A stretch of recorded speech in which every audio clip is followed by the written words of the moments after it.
Today, we're going to make a Netflix documentary. Well, not a real one. No, I mean, we're not going to get paid for it or anything. But we'll put Netflix in front of it, because, you know, clickbait.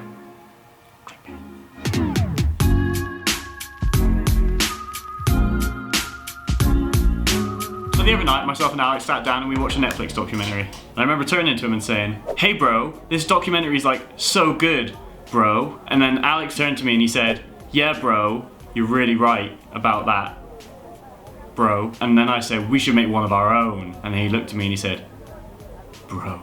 So, that's exactly what we decided to do. But, first of all, we gotta come up with an idea. Let's go. Oh, are you going that way? Yeah. I'll go with you. Okay.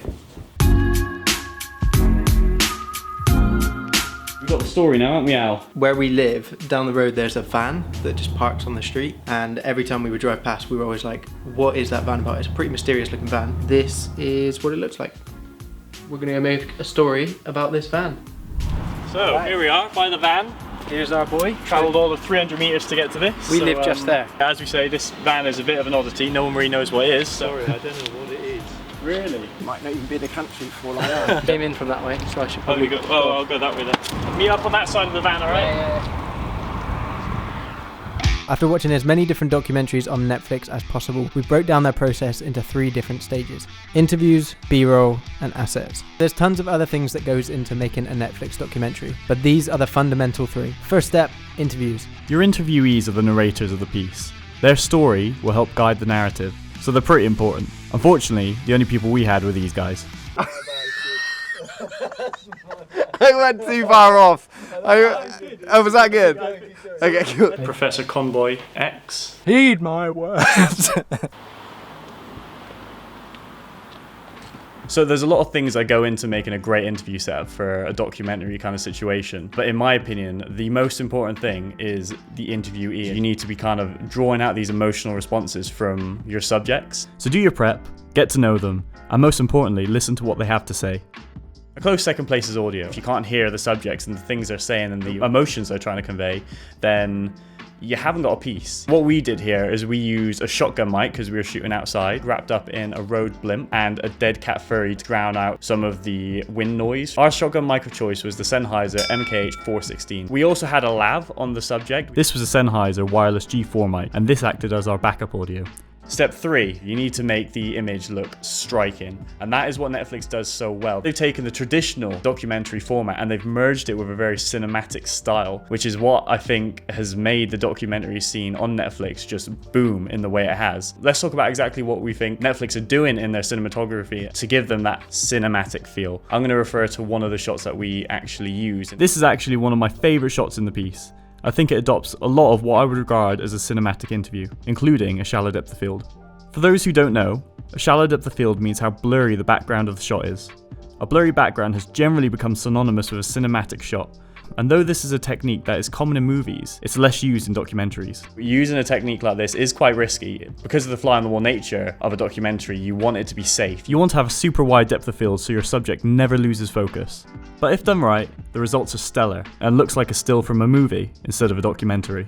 Now let's break down the other elements in the shot. We also included the van in the frame. This was a conscious decision to create a sense that the subjects are being watched. As we used the brick wall as a leading line to kind of point towards the subject in the shot. Our lighting choices were motivated by the sunlight. We wanted to reduce the harsh shadows from the sun, so we used an aperture 120D with a softbox to fill the right side of the subject's face.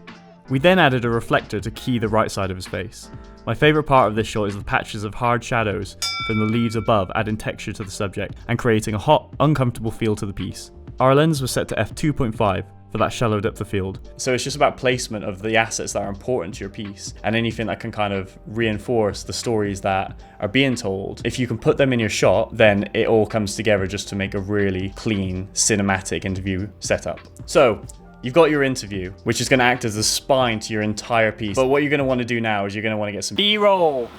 So we've got our interview and we're going to get some like RT B-roll to go alongside Callum's little bit to camera. So I've already done it now, but do you want me to fake it for the camera? Yeah. Yeah? Right, let's do some faking. Fake it till you make it. Just find that patch of light, please. There we go, there's a patch of light. Oh, Lovely. great. Oh, what patch of light that is. Ooh, swinging the camera around. Ooh. B-roll is used for so many reasons. The one most pragmatic reason is to cover mistakes. Essentially, with interviews and documentaries and even with feature films, there's going to be times where you make mistakes, where your subject misses focus, or he misses a line, or stumbles over himself, or there's a lot of ums and ahs, or he doesn't quite make the point in the way that you want him to. So what you can do to kind of cover these jump cuts is you can get B-roll. Shots of people walking in slow-mo, shots of flowers, trees, or in our case, the van. You can use these B-roll shots as a way to add mood, visually demonstrate stories being told in your interviews, and as I say, to cover up all the times you fuck up. Getting all lubed up for the shoot. Yeah, figured I'd better get my tan on. Better get greased up. Yeah. So now let's talk about assets. So you use assets to introduce a visual to complement the story that's being told that isn't with B-roll or isn't with the interview. For instance, in this piece, the subject of all the controversy was Sandra Diswich. Why do we come up with a name that's so hard to pronounce? We used the assets in this doc to retell the story that happened before the timescale of the interviews, the death of Sandra. We did this with photos and news clippings, but assets can be anything needed to add evidence or information to the story. Just found out what the van is. What? I flew it over the top, and you see this thing here at the top? That says Taco Bang. Taco Bang? Yeah, I think it's just a travelling taco shop. But it never moves. Bad for business, yeah, I'll admit that. Alex was supposed to do this bit, but he's having a wee. So now we jump into the edit. We're not going to go into too much detail on this, so that should cover that. See how it comes together. I never really believed the stories about the van, you know. It's not really something you can comprehend, but I do now. This is the van neighbors have been seeing. That woman I spoke with today said that she posted photos of the van on her Facebook page. It was shared about 500 times. She had multiple comments from people around, a lot of them saying they've had similar incidents with this same mystery van. Just the stereotypical creepy van with no windows in the back. The student said that she was followed home by a van when she was walking home from school. If you value your own life, just don't come here.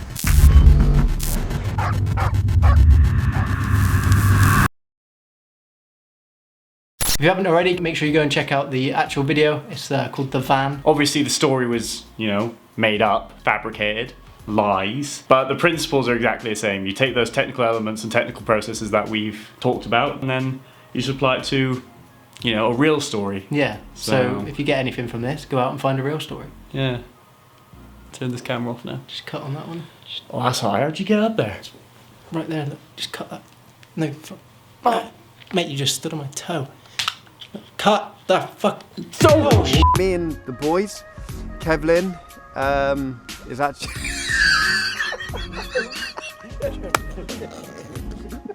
So, when didn't I first come across the truck? Did you interview Sandra? Oh, you can't have, she died. Heed this warning. Take your time.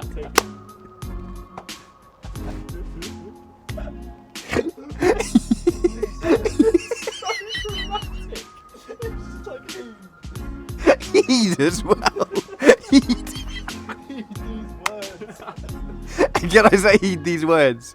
You can do it, say whatever you want. Okay, cool. Heed is really good. I like heed.